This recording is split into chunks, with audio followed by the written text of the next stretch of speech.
सा 2.5 साल का बालक अपनी नानी के साथ नैनागिरी दर्शन करने जा रहा है। वहाँ एक मुनिराज को आहार लेते हुए देख रहा है। घर के आके नानी से जिद करना कि मुझे भी ऐसे ही हाथों में खाना है। और जिनको देख के ही अंतरंग में वैराग्य के भाव प्रकट हो जाते हैं, ऐसे उन मुनिराज को देखकर जिनको संयम मार्ग पर चलने की प्रेरणा हुई और जीवन ब्रह्मचर्य व्रत का अंगीकार किया, वो मुनिराज और कोई नहीं, आचार्य भगवंत विद्यासागर जी महाराज जी। और वो 2.5 साल का बच्चा जिनने बचपन में ठान लिया गुरुदेव से ब्रह्मचर्य व्रत लिया, वो और कोई नहीं, आपके ही मध्य प्रदेश का, आपके ही बुंदेलखंड का बच्चा जो संदीप नाम था, और आज आचार्य भगवंत सुनी सागर बनके पूरे देश में विदेश में धर्म का डंका बजा रहा है। ऐसे आचार्य भगवंत हमने पहले 1-2 बार दर्शन किए, कुंडलपुर में किए। बहुत सारी भीड़, बहुत दूर से टेंट लगे हैं, टेंट में रुके हैं, वो भी रुकने का आनंद लिया, उनके दर्शन करने गए। तब टेंट में रुके हैं, दूर से दर्शन किए, प्रवचन किए, सुन के वापस आए। दोबारा भी ऐसे दर्शन किए। लेकिन पुण्य का उदय 1995 में आचार्य भगवंत का गुजरात में प्रवास हुआ। जब गुजरात के गोधरा नगर में प्रवास हुआ तो गृहस्थ अवस्था के माता पिता को भाव हुए कि हम चौका लेके जाए। शायद वो उनके जीवन का पहला प्रसंग था कि चौका लेके बाहर गए, क्योंकि माँ व्रती थी और उनको शुद्धि का बहुत था, वो कहीं जाती नहीं थी। तो गोधरा चौका लेके जाने का सोचा। हम सुबह में 4 बजे निकले, जब पूर्णमती माता जी उसी समय तारंगा में विराजमान थी और बहुत सारी संघ की दीदियाँ थी मणिबाई जी के साथ, वो ईडर में हम लोगों के घर पे ही रुकी हुई थी। जब हम लोग 4 बजे निकले, वहाँ पहुँचे तो सुबह में निकले तब मंदिर के दर्शन हुए नहीं थे। आचार्य भगवंत के पास गए, गोधरा में भी शायद आचार्य भगवंत जहाँ रुके थे वहाँ मंदिर नहीं था, कोई पहचान नहीं थी। ऐसे दर्शन कर लिए, आहार दे दिए। अब मम्मी जो गृहस्थ अवस्था में माँ थी, व्रती थी, उसको बोले मुझे पूजा तो करना है। जब प्रत्याख्यान हो रहा था, देखो लगता है आचार्य भगवंत कितने कठोर हैं, लेकिन ये हमारा पहला ही अनुभव हम बता रहे हैं कि जब आचार्य भगवंत प्रत्याख्यान कर रहे थे उसी समय हमारी माँ उनकी पूजा करने बैठ गई। बोली देव शास्त्र गुरु आगम में तीनों एक बताए हैं। तो पूजा करने बैठ गई। अब उनकी पूजा चालू थी और प्रत्याख्यान हो चुका तो आचार्य भगवंत जाने के लिए खड़े हो गए। तो हमारी माँ ने उस समय आचार्य भगवंत से बोला, महाराज जी 2 मिनट रुक जाओ, मेरी पूजा आधी है।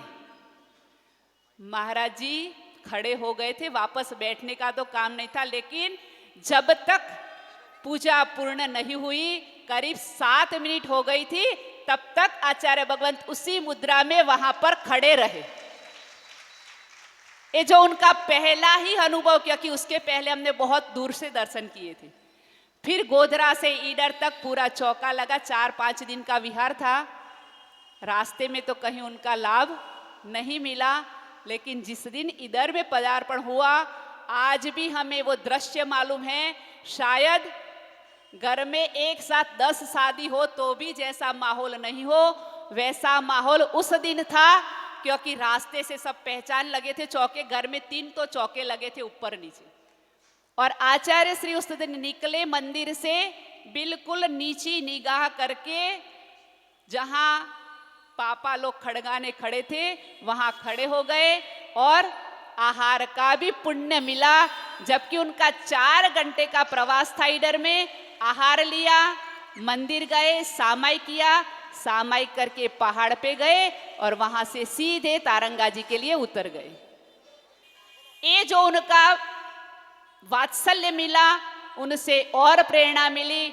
और मम्मी पापा, हमारी छोटी वाली बहन भी थी गृहस्थ अवस्था की, हम तो हालांकि जॉब करते थे तो शनि रवि ही जाते थे, लेकिन वो तीनों वहाँ पर उन्होंने आचार्य श्री का 3 महीने तक तारंगा में प्रवास रहा। पूरे 3 महीने वहाँ पर चौका लगा और इतना अच्छा उनका वहाँ सानिध्य मिल रहा था, क्योंकि गुजरात में वैसे भी बस्ती कम है और बिल्कुल शांति माहौल। कहते थे आचार्य श्री आके मायके में बैठे हैं, आज कोई परेशान करने वाला नहीं है यहाँ पर।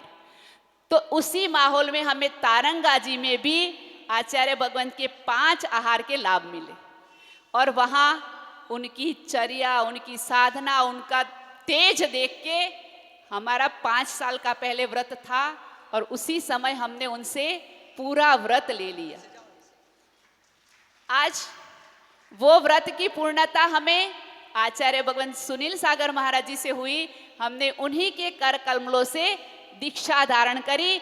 वो एक कर्नाटक के प्रांत के जन्मे हुए, आके बुंदेलखंड में जय जयकार किया और उसी माटी के जन्मे हुए, बुंदेली माटी के जन्मे हुए प्रथम आचार्य हैं आचार्य भगवान सुनील सागर जी, जो आज देश भर में डंका बजा रहे हैं।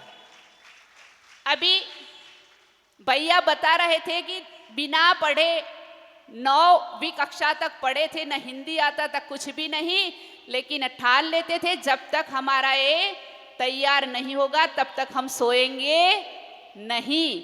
सेम वो ही संस्कार आचार्य भगवान सुनील सागर जी थे कि उनकी भी पढ़ाई, मतलब कहते हैं, हमने सुना है कि जब तक वो संघ में नहीं पहुंचे थे तब तक इतनी व्यवस्थित ढंग से संघ में पढ़ाई नहीं होती थी। आचार्य भगवंत के पहुंचने के बाद ही संघ में इतनी व्यवस्थित पढ़ाई चालू हो गई। जो हमें अभी अभी उनके साथ वाले जो महाराज जी थे आचार्य जय सागर जी महाराज जी, उन्होंने अभी बेड़िया में बताया कि पहले नहीं होता था स्वाध्याय। तो आचार्य भगवंत को आज कभी भी हम कोई भी प्रश्न पूछते हैं तो वो ग्रंथ के नाम के साथ, गाथा के साथ हमें बताते हैं कि ये इस गाथा है और इसका अर्थ ये होता है। मतलब इतनी सारी गाथाएं उनको याद हैं, इतने सारे ग्रंथ कंठस्थ याद हैं, और वो है ये बुंदेलखंडी माटी का ही चमत्कार, जिनको आचार्य भगवान संत शिरोमणि भगवंत ने पसंद किया, जिनने उनके पूरा जीवन उसी माटी में बिताया। तो ऐसे दोनों उच्च आचार्य भगवंतों के चरणों में त्रिकाल नमस्तु करते हुए, हे भगवान आप जही हो वहां से मनुष्य पर्याय प्राप्त करके मोक्ष लक्ष्मी को प्राप्त करे, और हमारे आचार्य भगवंत भी जल्दी ही उनका भी समर्षण लगे, जिसमें हम सब वापस बैठे, यही भावना के साथ परम पूज्य संत शिरोमणि आचार्य भगवंत श्री विद्यासागर जी महाराज की